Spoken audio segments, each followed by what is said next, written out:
Si vous voulez faire des économies d'énergie, vous mettez un bon manteau quand il fait froid. Bon, c'est pas le sujet du jour, hein.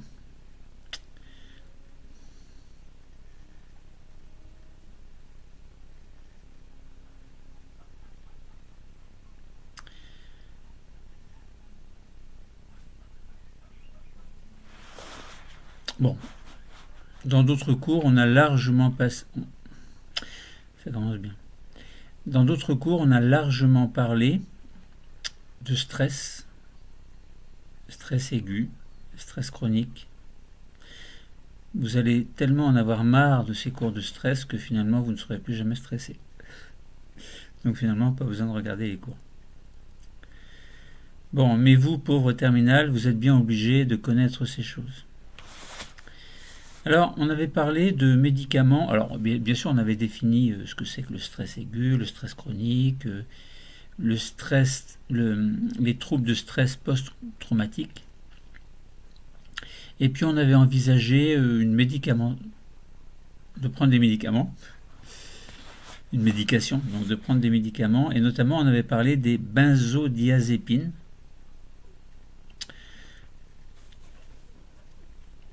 Et on avait dit également que, bon, il y a des effets secondaires et que finalement c'était mieux si on n'en prenait pas. Alors c'était mieux aussi si on n'avait pas de stress. Voilà, mais malgré tout, néanmoins, quelquefois il y a du stress. Alors entre la médication qui est obligatoire parce que les stress sont tellement importants que vous n'avez pas d'autre choix, et puis ne pas du tout être stressé, il y a des alternatives, donc des solutions intermédiaires. Par exemple, je pense à la pratique du sport, mais pas que le sport. On va voir tout à l'heure, il y a d'autres méthodes, d'autres alternatives aux médicaments anti-stress. Et à noter que dans la deuxième partie de ce cours, si vous avez le courage d'écouter jusqu'au bout, je vais longuement m'attarder sur les bienfaits de la pratique physique, donc de l'activité physique, en m'appuyant sur des études faites à l'INSERM. D'ailleurs, vous avez une fiche très importante, très bien faite. Je vous en parlerai tout à l'heure. Donc, des pratiques, des pratiques alternatives pour éviter la médication lorsque vous êtes stressé de manière chronique. Alors, vous prenez des médicaments. Bon, benzodiazépine, bon, bien sûr, ça peut favoriser la résilience chez les personnes qui vont souffrir d'un stress chronique. C'est-à-dire le retour à l'état normal. Alors, pseudo-normal, entre guillemets. Est-ce qu'on revient toujours à l'état dans lequel on était avant d'avoir été déprimé ou d'avoir subi un stress très important, très violent? Je n'en suis pas sûr. Au moins, on en tire des leçons. C'est peut-être ça qu'on appelle la sagesse de la vie, c'est se faire une raison, quels que soient les événements qui nous arrivent. Mais n'empêche que le corps doit se défendre. Il doit essayer de trouver une solution pour ne plus être stressé. Sauf pour les personnes qui se laissent aller, bien entendu. Donc on a dit, stress chronique, benzodiazépine, oui, mais des effets indésirables, souvent assez importants. Donc il existe des pratiques non médicamenteuses qui vont être plus ou moins efficaces et qui vont constituer une alternative. Alors quelles sont ces pratiques? Nous allons en parler, nous allons donner quelques exemples. Et comment est-ce qu'elles agissent sur le cerveau? Est-ce qu'elles peuvent se fondre ou remplacer l'action des médicaments? Bon, ça dépend. Tout d'abord, essayons de parler un peu des pouvoirs préventifs et même curatifs des activités sportives sur certaines maladies chroniques, notamment évidemment le stress chronique. Alors, dans le cas des dépressions, qu'elles soient légères, modérées ou sévères, il y a bien sûr la possibilité d'avoir un traitement médicamenteux sous l'égide d'un médecin. Mais Dans ce cas de dépression qui ne sont pas trop importantes, eh bien l'activité physique est conseillée. Elle est préconisée avant tout traitement médicamenteux. Alors il faut un certain nombre de séances pour que ce soit efficace, évidemment. Alors on peut considérer que 3 séances de 30 minutes par semaine peuvent être relativement efficaces si vous avez un coach de qualité, ce qui n'est pas toujours le cas. Alors, si vous avez le choix entre le faire seul ou le faire en groupe, peut-être est-il plus intéressant de le faire en groupe. De ce fait-là, vous allez profiter de la joie collective, des rires, des sourires, des pleurs peut-être, des autres qui vont peut-être vous émouvoir et peut-être que vous allez prendre conscience du fait que votre stress n'est pas si important ou au contraire est très important. Et en parler avec les autres, ça fait quelquefois beaucoup de bien. Alors bien sûr, il y a les psychologues, les psychiatres, les médecins, tout ça, mais quelquefois, ils n'ont pas cette efficacité aussi importante que lorsque vous en parlez, par exemple avec des amis. Mais est-ce qu'on peut parler avec des amis d'un stress chronique qui vous appartient lorsqu'il est sévère? Bon, ça dépend, mais il y a plein de possibilités. Alors, l'activité physique, en fait, l'intérêt, entre autres, on va détailler tout à l'heure, mais l'intérêt, entre autres, c'est qu'il y a une production de certaines molécules qui vont activer fortement le circuit de la récompense. Donc ces substances que vous allez sécréter s'appellent des endorphines. Endorphines, ce sont des molécules qui ont un peu le rôle de la morphine, mais sans être de la morphine, puisque c'est quelque chose qui est sécrété par votre organisme dans certaines conditions de bien-être, et notamment lorsque vous faites de l'activité physique. Donc ça va activer le circuit de la récompense. Alors circuit de la récompense, je ne vais pas en parler aujourd'hui, mais on parle de dopamine, etc. Bon. Certaines hormones du bien-être. Bon, là on va parler d'endorphine. Donc il y a des effets sur le système limbique. On en a parlé, notamment avec l'hippocampe et l'amygdale. Et donc il y a des effets sur le système limbique qui font diminuer le stress au niveau de l'axe hypothalamo-hypophyso-surrénalien.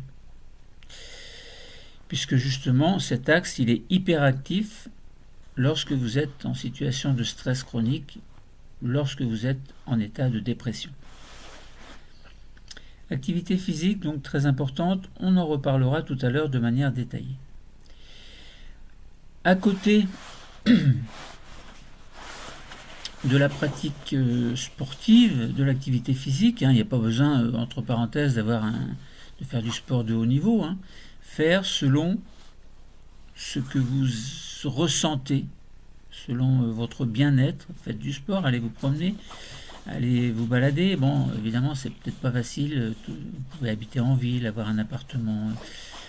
C'est pas toujours évident de faire ce qu'on veut, vous avez beau vouloir, par exemple, imaginons que vous avez envie d'aller vous promener en forêt, s'il n'y a pas de forêt autour de vous, comment est-ce que vous allez faire? Vous allez déprimer jusqu'aux prochaines vacances, et puis vous allez dire, ah chouette, pendant les vacances, je vais aller me ressourcer. En attendant, vous paniquez pendant le reste des mois. Et le stress entraîne le stress, c'est pas facile non plus. Bon, je ne veux pas avoir l'air pessimiste, mais je veux simplement essayer de vous faire prendre conscience que, entre autres, d'autres solutions vont exister pour gérer le stress autre que l'activité physique. Donc des solutions pour une meilleure gestion du stress en cas de troubles qui sont malheureusement chroniques chez vous, mais aussi de façon préventive dans le cas d'une vie quotidiennement stressante. Alors ça peut être les cours, ça peut être le travail à la maison, ça peut être les jours qui se suivent et vous êtes toujours au chômage, ou les jours qui se suivent et vous êtes toujours dans la douleur d'avoir perdu quelqu'un que vous aimiez. Vous êtes dans un deuil, vous êtes triste, vous êtes malheureux et personne ne vous comprend, et peut-être qu'il faudrait écouter plus mes vidéos. Ça va vous apporter un petit peu de réconfort, de bien-être en étudiant des choses nouvelles que vous ne comprenez pas forcément toujours, mais qui peuvent vous apporter un côté intellectuel relativement intéressant.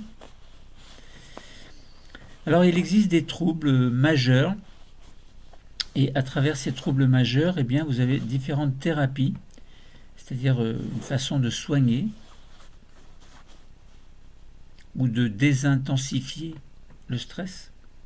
Donc thérapie envisageable. Alors si par exemple, comme trouble majeur, vous avez du mal à vous endormir, vous tournez en rond dans votre lit, vous bougez l'oreiller dans tous les sens et vous tournez, mais ça ne vient pas, vous n'arrivez pas à dormir. Alors, petit truc personnel, quand c'est comme ça, vous allumez la lumière, vous vous asseyez, vous prenez un bon livre, vous lisez. Ou alors vous écoutez une musique, ou vous vous levez, vous allez vous promener un petit peu dans la maison, dans l'appartement. Faites ça pendant un quart d'heure et vous retournez vous coucher. Vous allez voir, quelquefois ça marche. Alors j'ai même remarqué une chose, c'est que si vous vous couchez sur le côté gauche, vous avez plus de mal à vous endormir. Pourquoi? Parce que vous appuyez sur le cœur et sur les poumons à gauche qui sont plus importants, entre parenthèses. Alors essayez plutôt de vous coucher sur la droite, vous vous mettez en position du fœtus, qui est une position confortable, et vous mettez un bras la tête sur votre bras, sur votre coude, et puis bien sur le côté, vous fermez les yeux, et à un moment donné, clic, un peu comme un interrupteur, clic, vous allez ressentir rien du tout, en fait, mais vous allez vous endormir sans vous en rendre compte, et le lendemain, vous aurez oublié que vous n'arriviez pas à vous endormir. Alors, bon, endormissement, malgré ces petits trucs qui ne sont pas forcément évidents, en fait, vous pouvez avoir donc beaucoup de troubles du sommeil, et dans ce cas, comme thérapie envisageable, vous pouvez faire une rééducation dans un centre spécialisé. Alors évidemment, il faut que ce soit important, que vous n'arriviez vraiment pas à dormir et que ça impacte sur votre vie de tous les jours. Donc il existe des centres du sommeil qui sont spécialisés, qui sont homologués également, et dans lesquels les examens vont être faits dans le choix des soins par rapport à votre personnalité. Bon, c'est une possibilité si vraiment vous n'arrivez pas à dormir la nuit. Alors évidemment, quand vous n'arrivez pas à dormir, pensez aussi que c'est peut-être que vous prenez beaucoup de café, vous buvez beaucoup de thé, vous prenez des substances excitantes, Coca-Cola, ou des choses comme ça qui peuvent voir de la drogue, de l'alcool. Alors évidemment, si vous rentrez dans ce jeu-là de prendre des substances qui vous empêchent de dormir, c'est sûr que vous allez avoir du mal à dormir. Et dans ces conditions-là, il n'y a pas besoin de thérapie, il faut simplement essayer d'avoir la possibilité de vous dire, de vous forcer à dire, je ne prends plus de café, ou j'en bois moins, ou que le matin de bonne heure, par exemple. Je ne prends pas de thé, ou moins que d'habitude, et puis je ne prends pas de cigarette, ou je fume moins, ou je prends moins d'alcool. Bon, ça c'est un petit peu à vous aussi de vous prendre en charge, quelquefois, mais quelquefois vous allez me dire, évidemment, c'est pas possible. Bon. Dans ces conditions, il existe des alternatives. L'activité physique, bon, c'est pas mal aussi. Bon, sinon, au final, rééducation dans un centre du sommeil. Bon. Si comme trouble majeur, vous avez de l'anxiété et vous êtes en permanence anxieux, donc stress chronique, on va dire ça. Alors il existe des thérapies que l'on appelle thérapie cognitive comportementale. Cognitive, c'est ce qui est en relation avec la cognition. Donc le cerveau, les activités intellectuelles, donc c'est ça le cognitif. Donc vous allez avoir affaire à un psychiatre dans cette thérapie cognitive comportementale pendant quelques semaines, alors 5, 6 semaines, 8 semaines, ça dépend. Et pendant ces séances, vous allez apprendre à repérer vos pensées erronées, négatives. Vous allez pouvoir repérer également vos croyances qui peuvent être erronées, négatives également, et qui vont être en vous comme quelque chose d'important que vous allez cultiver sur vous-même. Donc vous avez des pensées, des croyances erronées et négatives. que vous cultivez sur vous-même. Vous voyez, je répète. Eh bien, vous allez apprendre à mieux contrôler vos émotions et mieux contrôler le fait que le but va être de modifier ces émotions. Alors, sans aller chez le psychiatre, vous pouvez très bien essayer de le faire tout seul. Modifier les choses par vous-même, si vous avez la volonté de le faire. Mais si vous avez la volonté de le faire, ça veut dire que vous allez peut-être pouvoir essayer et réussir. Mais si vous échouez, eh bien le psychiatre va pouvoir vous aider. Alors, il existe une autre méthode qui est également relativement intéressante, qui s'appelle la méditation en pleine conscience ou de pleine conscience. Donc ça, c'est en cas de trouble majeur, vous êtes anxieux, vous avez un stress chronique relativement important, voire un TSPT, donc un trouble de stress post-traumatique. Eh bien, la méditation pleine conscience, qui est une technique qui est issue du bouddhisme, va vous apprendre à développer une présence qui ne sera pas réactive aux pensées et aux émotions qui peuvent être négatives chez vous. Donc vous allez apprendre à accepter les choses. Vous allez vous concentrer par exemple sur la respiration, sur le relâchement de votre corps qui va permettre de développer une absence de réaction négative face aux agents stresseurs. Alors, ça dépend évidemment des agents stresseurs. Vous pouvez très bien dire, eh bien, mon agent stresseur il est tellement stressant que je ne peux pas y arriver tout seul. Je ne peux pas, le sport ne m'apporte rien, la thérapie cognitive comportementale n'a pas eu d'effet, la méditation de pleine conscience n'a pas d'effet non plus. Alors qu'est-ce que vous allez faire? Bon, il y a bien une méthode qui va vous convenir. Alors après, évidemment, la médication. Mais on a dit que dans la médication, si vous prenez des benzodiazépines, ça peut avoir une action positive, la résilience peut survenir, mais également il y a des effets secondaires. Alors, avant toute médication, essayez donc, si vous avez des troubles majeurs, essayez l'activité sportive. Si ça ne marche pas, essayez la rééducation dans un centre de sommeil. Si ça ne marche pas encore, essayez une thérapie cognitive comportementale avec un psychiatre. Et si ça ne marche pas encore, ou en parallèle, avant la thérapie cognitive, vous pouvez très bien essayer la méditation en pleine conscience. Alors, à titre de... Sur mon blog, je vous ai mis une vidéo, alors pas sur YouTube, c'est pas sur YouTube, mais c'est sur mon blog. Vous tapez Patrick Vallée, SVT, lycée, collège, et vous allez tomber sur mon blog, et vous allez voir, à un moment donné, il y a un colloque sur la méditation de pleine conscience. Donc il y a 6 heures d'écoute qui peuvent vous aider à prendre conscience de ce que c'est que la méditation en pleine conscience. Donc, thérapie cognitive comportementale nécessite une relation active entre le médecin et son patient. Et puis, vous pouvez avoir, donc, vous pouvez regarder sur Internet, donc vous allez trouver des groupes qui vont s'initier à la méditation en pleine conscience. Bon, voilà, donc ce sont des alternatives qui sont relativement intéressantes. Alors, pourquoi est-ce que ces alternatives sont intéressantes, justement? Parce que, bon, elles vont agir de manière efficace, mais pourquoi? Bien, on en revient toujours au rôle du cerveau, en fin de compte. Donc la méditation, elle change le cerveau. Si vous pratiquez la méditation, vous allez pouvoir, alors on va dire cultiver, c'est peut-être un mot un peu exagéré, mais cultiver, puisque la culture c'est plus réservé aux plantes. Bon, peut-être que ce mot vous plaît, donc vous allez pouvoir cultiver ce que l'on appelle la stabilité de l'esprit. Alors, c'est quoi l'esprit? Et l'équilibre émotionnel. C'est quoi les émotions? Ce sont les émotions qui peuvent vous amener à un état de stress. Alors, les émotions peuvent être positives également. Bon, mais on ne va pas se soigner d'un grand bonheur. Par contre, on va soigner un grand malheur. Ou essayer de l'éradiquer. Alors, donc, quel que soit le type de méditation, quel que soit le type de méditation que vous allez choisir, eh bien vous allez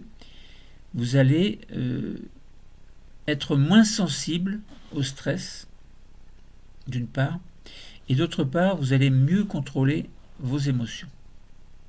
Alors pour ça, bien sûr, il faut de la volonté. Et au final, vous aurez un bénéfice net sur le plan psychologique qui sera relativement intéressant puisque ça va vous permettre de guérir, ou sans employer ce mot guérir, eh bien de revenir à un état de bien-être, état dans lequel vous étiez avant d'être ce que vous êtes devenu. C'est-à-dire quelqu'un de stressé, d'anxieux. Alors, quelque chose qui a étonné les scientifiques, c'est que la méditation, elle modifie le cerveau. Et ce, de manière durable. Alors, il suffit donc, dans certaines situations, eh bien, de regarder les imageries par résonance magnétique fonctionnelles qui montrent que l'observation d'images suscitant des émotions positives diminuait l'activité de l'amygdale. Alors, vous savez que l'amygdale, on en a parlé, c'est le centre des émotions, donc des souvenirs, de la mémoire émotionnelle. Donc là, je vous dis que si on a des images qui montrent des émotions positives, eh bien, cela diminue l'activité de l'amygdale. Donc ça veut dire que vous allez avoir moins d'émotions négatives, puisque là, par exemple, on vous montre des images qui suscitent des émotions positives. Donc, on remarque également que ces images suscitant les émotions positives diminuaient l'activité de l'amygdale. Chez qui? Eh bien, chez tous les patients qui ont pratiqué ou qui pratiquaient la méditation.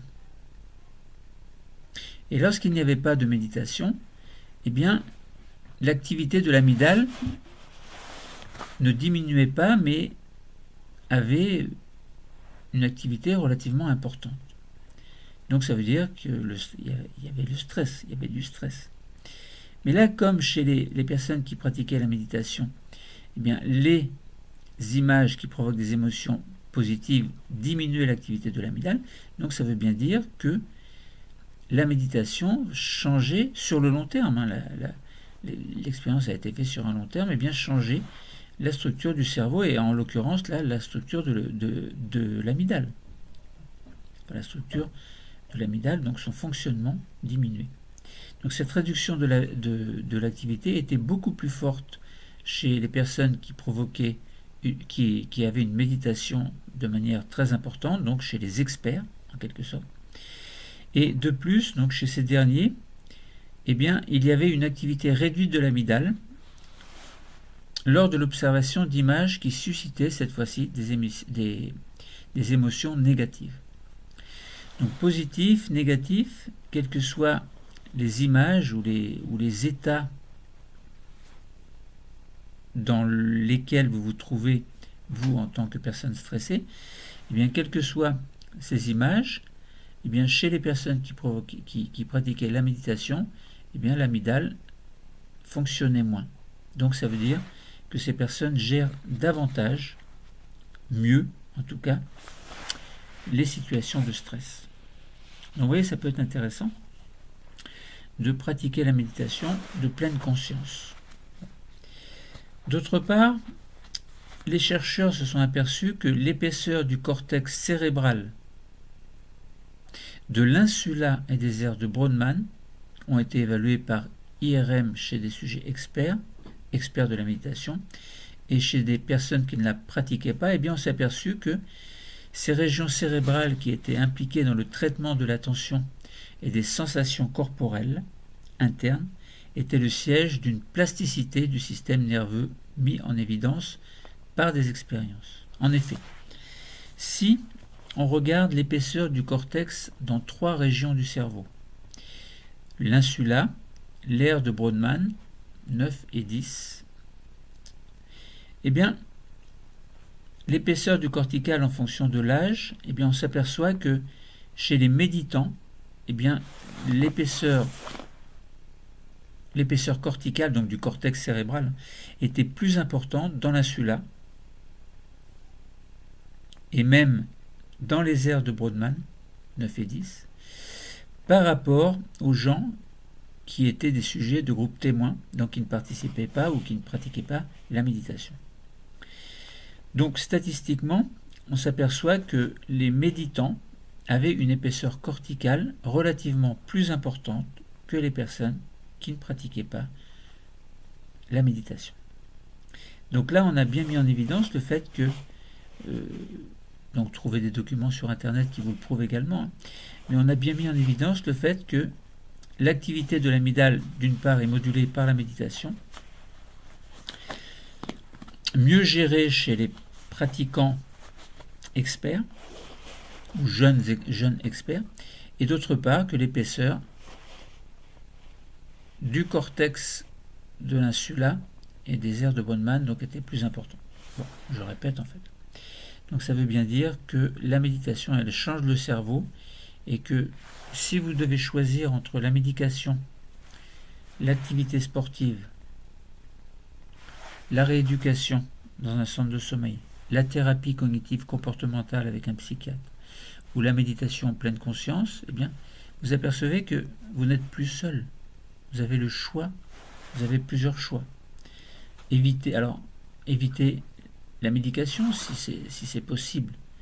Choisissez quelque chose qui vous convient bien. La première chose qui peut vous convenir, si vous voulez rester autonome, c'est l'activité sportive.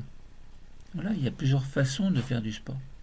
Et puis si vous n'y arrivez vraiment pas, essayez de vous renseigner par exemple sur la méditation de pleine conscience. Essayez de la pratiquer par vous-même. Vous pouvez le faire tout seul dans votre chambre si vous n'avez pas envie d'aller voir les autres. Et puis si vraiment vous voulez vous en sortir et puis que vous n'y arrivez pas, vous pouvez essayer, avant de voir le psychiatre, essayer de voir un psychologue. Et puis le psychologue va pouvoir vous orienter, vous guider pendant quelques séances. Et si ça ne suffit pas, eh bien, peut-être que vous serez orienté vers un psychiatre ou éventuellement vers une... Alors psychiatre, ça ne veut pas dire que vous êtes que vous êtes fou, ça ne veut pas dire ça. Ça veut dire que le psychiatre est quelqu'un qui peut vous aider. Il ne faut pas considérer que dans les idées reçues, dans les idées préconçues où on dit on va voir le psychiatre, c'est qu'on est fou, mais pas du tout. Un psychiatre, c'est quelqu'un qui va vous aider. Bon, alors bien sûr, il y a des cas spéciaux, mais bon, vous n'en faites pas partie. Alors, donc si on résumait un petit peu tout ça, donc des pratiques alternatives aux médicaments anti-stress, et ces pratiques alternatives, on en a parlé, eh bien certaines de ces pratiques non médicamenteuses sont aussi susceptibles de limiter les dérèglements et de favoriser la résilience du système au niveau de l'axe hypothalamo-hypophyso-surrénalien.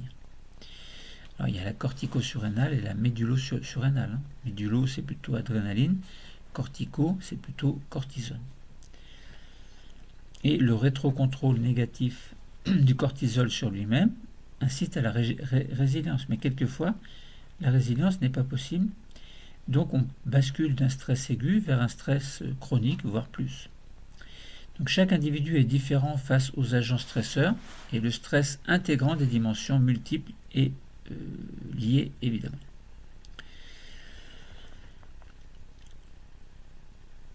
Donc certaines pratiques vont pouvoir pallier à l'utilisation de médicaments en cas de stress chronique, sans toutefois les remplacer, au moins momentanément, dans les pathologies qui sont les plus graves. Parce qu'il n'y a pas que des petites pathologies, il y a des pathologies qui sont relativement graves. Donc il y a des bienfaits préventifs et également curatifs de l'activité physique vis-à-vis de certaines maladies que l'on peut qualifier de chroniques, dont le stress fait partie. Alors l'OMS, Organisation mondiale de la santé, recommande de pratiquer chaque semaine environ 150 minutes d'activité d'endurance, d'intensité modérée, comme par exemple jardiner, marcher d'un bon pas, danser, sautiller. Ou bien au moins 75 minutes d'activité d'endurance soutenue. Ça veut dire la même chose mais un peu plus soutenue. Donc ça peut être courir, faire du vélo à une allure relativement rapide, ça peut être grimper une côte, la descendre puis la remonter. Bon. Ou bien vous pouvez faire une combinaison des deux types d'activités. Activité d'intensité modérée ou activité d'endurance soutenue. Quoi qu'il en soit, il y a toujours, alors sauf cas extrême évidemment, des bienfaits de l'activité physique et sportive sur l'ensemble de l'organisme. Alors, on a parlé tout à l'heure de 3 types de thérapie ou d'aide, pratique alternative, face au stress chronique, dont la méditation.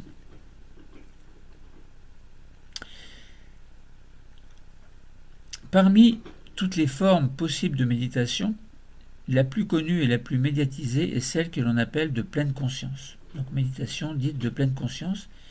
Elle entraîne la capacité d'attention et de discernement à ce qui est présent dans l'instant présent. Alors c'est un pléonasme. C'est-à-dire les émotions. Donc vous allez faire attention ou prendre conscience, être attentionné et discerner ce qui est présent dans l'instant par rapport à vos émotions propres de l'instant. Mais également les sensations physiques, les pensées, qu'elles soient positives ou négatives. Est-ce que vous pensez actuellement, en ce moment, par exemple?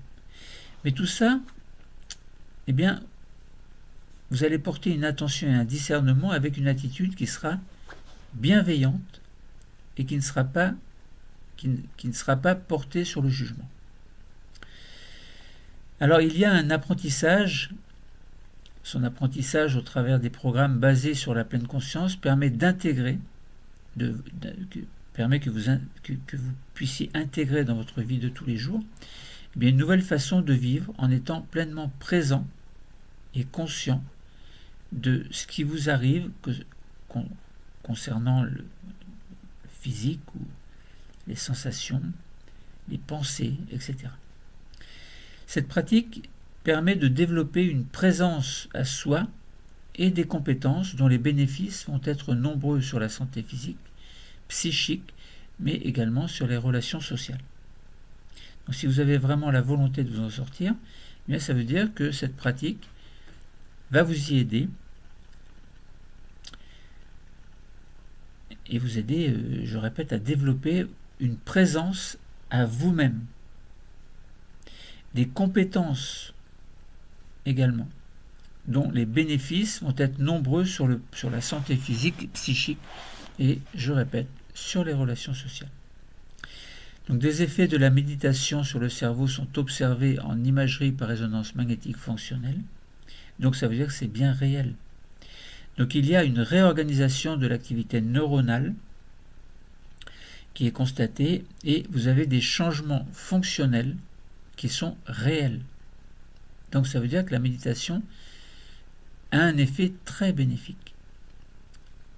Et la faculté du cerveau à être modifiée, c'est-à-dire la neuroplasticité cérébrale, permet de montrer qu'elle peut être bénéfique pour l'organisme entier. Alors, pratique de la méditation montre 2 types d'effets observables dans le cerveau. D'une part, l'activité des amygdales, qui sont des zones cérébrales qui sont le siège des émotions, est réduite en présence d'un agent stresseur. Vous voyez, la méditation, c'est intéressant. Donc l'activité de l'amygdale est réduite en présence de l'agent stresseur, sachant que l'amygdale gère les émotions, c'est relativement intéressant. Plus le niveau de pratique est important, et plus la régulation des émotions va devenir efficace. Notamment la régulation des émotions négatives, puisque les émotions positives qui existent également, vu que c'est positif, il n'y a peut-être pas besoin de gérer les émotions positives, sauf si ça tourne à l'hystérie, évidemment. Bon.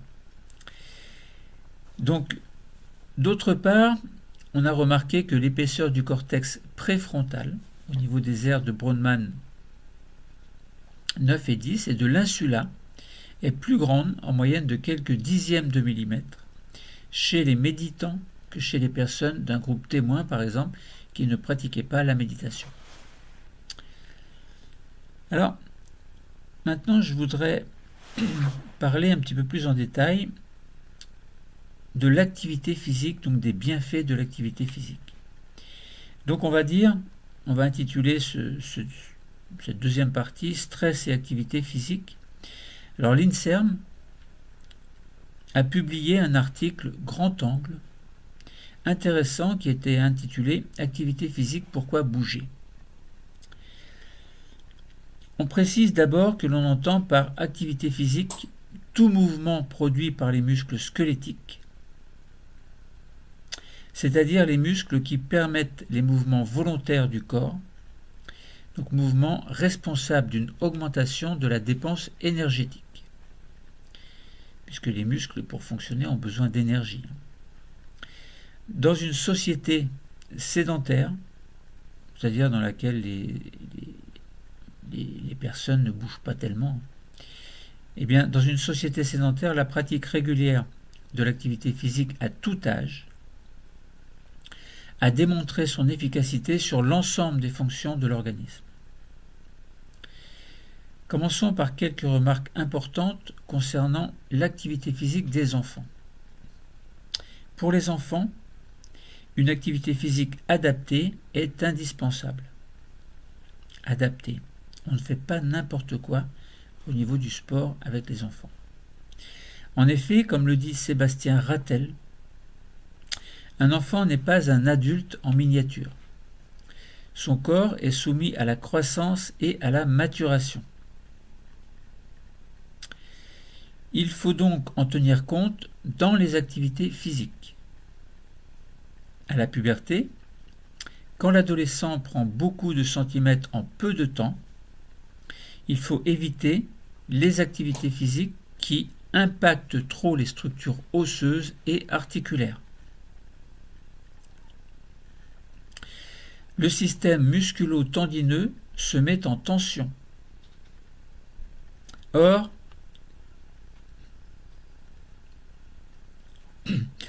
les os n'étant pas encore totalement solidifiés, ils risquent de se fissurer au niveau des zones d'insertion des tendons.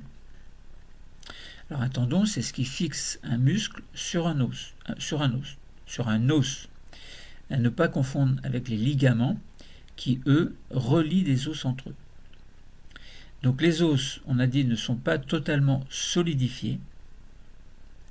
Donc ils risquent de se fissurer au niveau de zones d'insertion des tendons si vous faites pratiquer à l'adolescent une activité physique trop importante. Chez les plus jeunes, il faut varier les activités afin de développer la coordination, la motricité, l'adresse, l'équilibre, etc. Alors sous forme de jeu, quelquefois c'est très intéressant et les enfants aiment beaucoup jouer. Donc, l'objectif est de solliciter au maximum le système nerveux central, dont le développement a lieu essentiellement avant 12 à 14 ans. Et enfin, contrairement aux idées reçues, et à condition que les exercices soient adaptés et bien encadrés, eh bien, le renforcement musculaire, même chez les très jeunes, est positif. Les effets sont multiples, c'est-à-dire, par exemple, on peut avoir une augmentation de la force musculaire, de la densité osseuse, de la sensibilité à l'insuline, étrangement, des habiletés motrices et de la stabilité articulaire, etc. Bon, on ne va pas tout dire. Pour de nombreux exemples de problèmes de santé, de manière générale, il est prouvé que l'activité physique peut les prévenir et contribuer à les traiter. Donc c'est curatif. Donc ça peut être préventif et curatif. Donc cela peut concerner les maladies cardiovasculaires, le diabète de type 2, l'obésité, l'ostéoporose, les troubles cognitifs, les cancers et bien d'autres encore. Il est nécessaire de bouger, de faire du sport et de limiter au maximum la sédentarité, c'est-à-dire ne rien faire. Notons qu'une activité physique adaptée chez les personnes âgées diminue le risque de chute et leur gravité. L'organisme des êtres vivants, dont l'homme fait partie, est conçu pour vivre et bouger dans tous les sens, donc s'il est immobile, s'il est paresseux physiquement, s'il est sédentaire, eh bien il va s'user et s'encrasser. Alors c'est en entretenant son corps qu'on le garde en pleine forme, c'est pas en ne faisant rien qu'on dit, enfin on peut dire je fais rien, je préserve mon corps. Non, c'est pas comme ça que ça marche. Le manque d'activité physique régulière peut induire la survenue de maladies chroniques, non transmissibles, par exemple le diabète de type 2, les maladies cardiovasculaires et neurodégénératives, les rhumatismes, certains cancers, etc. En outre, quand la maladie est déclenchée, eh bien l'activité physique fait maintenant partie de la stratégie thérapeutique au même titre que les médicaments, que la médication. Déterminer le type d'activité physique optimale n'est pas forcément facile et des recherches fondamentales sont encore nécessaires, même si des mécanismes biologiques qui permettent de prévenir ou de traiter diverses maladies ont déjà été identifiés. Concernant les maladies cardiovasculaires, les bénéfices de l'activité physique tant en prévention primaire, pour éviter la survenue des pathologies, que secondaires, c'est-à-dire une fois la maladie déclarée, sont avérés depuis longtemps. Et de nombreux mécanismes sont maintenant connus. On note que l'activité physique a un effet sur la dilatation des artères, en particulier sur l'endothélium, c'est-à-dire la partie interne de la paroi des vaisseaux qui est en contact avec le sang. L'activité physique permet aussi aux vaisseaux sanguins de gagner en élasticité. En se contractant, les muscles produisent des hormones appelées cytokines ou myokines. Myo, c'est muscle. À l'origine, en se contractant, les muscles produisent des hormones, à l'origine des modifications cardiaques liées à l'exercice. Donc certaines hormones sont stimulées par l'activité physique, et c'est le cas par exemple de l'adrénaline, un neurotransmetteur libéré par les neurones qui agit sur les émotions et le stress. Alors à noter que la noradrénaline et l'adrénaline sont également sécrétées par la médullo-surrénale, donc par la glande médullo-surrénale, donc la glande qui est située au-dessus des reins. Alors, les contre-indications aux activités physiques sont exceptionnelles. Par exemple, dans certaines maladies génétiques du myocarde qui touchent le ventricule droit. Là, évidemment, les choses sont différentes et il vaut mieux éviter l'activité physique. L'activité physique a des effets bénéfiques sur l'ensemble des fonctions de l'organisme, y compris les fonctions cognitives. En effet, l'augmentation de la circulation sanguine dans le cerveau semble favoriser la formation de nouveaux vaisseaux sanguins, et là on parle d'angiogénèse. De plus, l'activité physique semble augmenter la production d'oxyde nitrique, ce qui ralentirait la rigidification des vaisseaux et améliorerait leur dilatation. Et de plus, il agirait sur l'épithélium vasculaire. L'activité physique favoriserait également la formation de nouveaux neurones. Et là, on parle de neurogénèse et de ce fait-là, une meilleure communication entre eux. Les bénéfices seraient aussi dus au fait que le muscle et le cerveau sont étroitement liés grâce aux messages nerveux qui partent du cerveau et y arrivent dans ces muscles. En effet, lors d'une activité physique, le cerveau envoie des messages aux muscles qui va à son tour l'informer sur son état de contraction. Le cerveau va alors traiter cette information et commander à nouveau le muscle en conséquence. Donc on dit au niveau du cerveau qu'il y a une intégration des informations pour faire en sorte qu'il va y avoir une nouvelle commande motrice qui va faire que les muscles vont pouvoir par exemple se contracter. Donc cette boucle de régulation oblige le cerveau à être en éveil perpétuel sur ce que font les muscles. C'est pourquoi lors du réentraînement moteur des personnes âgées, il est bon d'associer systématiquement des tâches physiques et d'autres tâches cognitives. On parle d'entraînement cognitivo-moteur.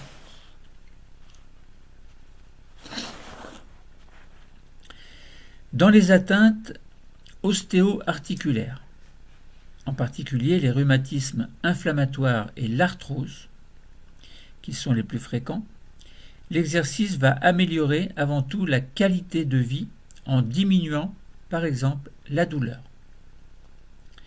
Le vieillissement cognitif sera également diminué, ou les maladies cardiovasculaires associées vont également être diminuées. Des exercices thérapeutiques structurés produisent un effet bénéfique sur la douleur en cas d'arthrose. Alors évidemment, en cas d'arthrose, si le cartilage articulaire n'existe plus, si les os sont mis à vif, entre guillemets, là évidemment c'est un autre problème. Mais sans aller jusque-là, eh bien, le sport peut avoir un effet bénéfique. Alors, dans la mesure du raisonnable et lorsqu'elle est adaptée aux atteintes du malade, eh bien, l'activité physique n'aggrave pas les pathologies. Elle semble même agir aussi sur les maladies elles-mêmes grâce à des effets anti-inflammatoires. Les effets bénéfiques s'appliquent aussi à la douleur, sachant que celle-ci implique deux grands types de mécanismes. Elle peut être liée à un stimulus périphérique, c'est-à-dire une lésion, comme par exemple un épanchement, une coupure, une blessure, ou bien elle est due à des mécanismes du système nerveux central, ou alors on a mal, mais sans avoir de lésion. Alors d'où vient la douleur ? Or, dans les maladies ostéo-articulaires, l'activité physique semble agir sur la régulation des voies de la douleur de ce système nerveux central.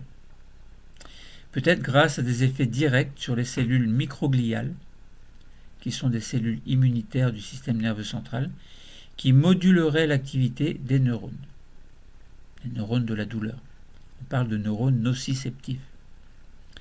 Quoi qu'il en soit, l'exercice diminue bien la douleur, le vieillissement cognitif et les maladies cardiovasculaires associées. Une autre cible de l'activité physique est la lutte contre le surpoids, ce qui est très important pour l'arthrose, dans laquelle les cartilages sont fragilisés à cause de la surcharge mécanique,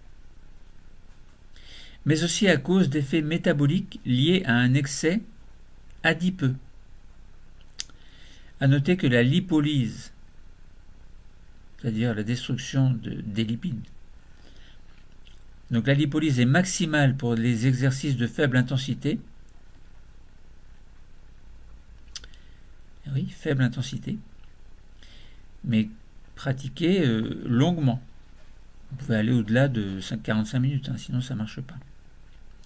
Mais aussi à cause d'effets. Donc je vous disais, donc je répète qu'une autre cible de l'activité physique est la lutte contre le surpoids, ce qui est très important pour l'arthrose dans laquelle les cartilages sont fragilisés à cause de la surcharge mécanique, mais aussi à cause d'effets métaboliques qui sont liés à un excès adipeux. À noter que la lipolyse est maximale pour les exercices de faible intensité, qui doivent donc être recommandés chez ces patients. Le sport joue un rôle dans la dégradation des graisses, ce qui est bénéfique en cas évidemment de surpoids. Dans le cas d'un diabète de type 2, il est important de bouger.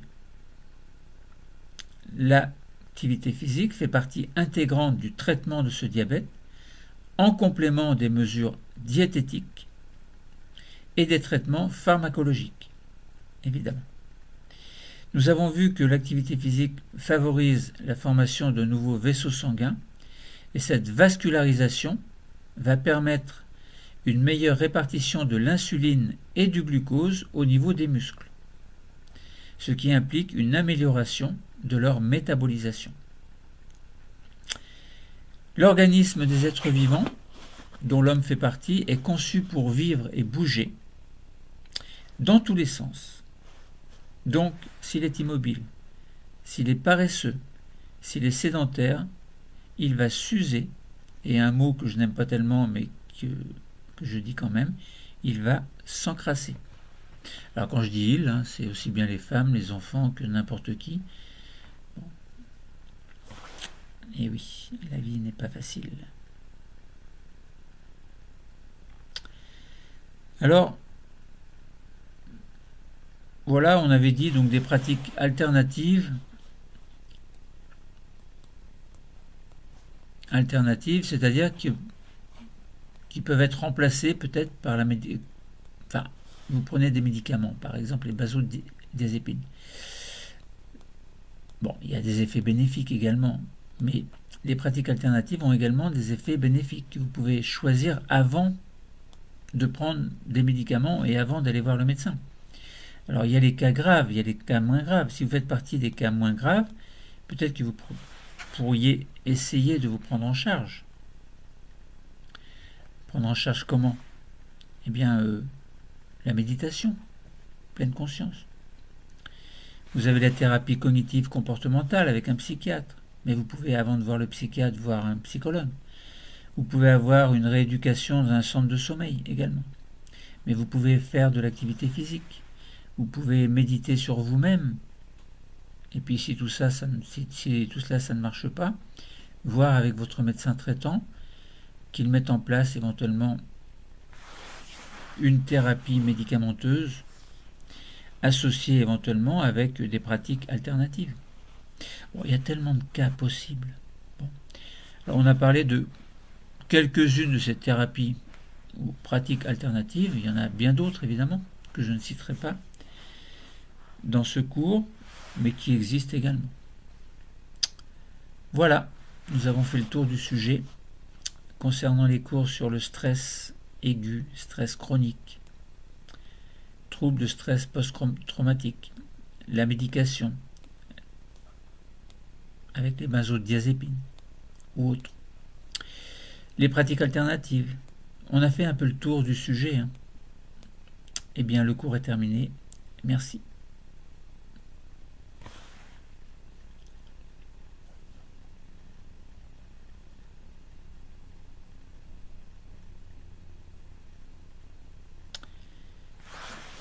Et oui, la vie c'est quelquefois compliqué, il y a des hauts et des bas.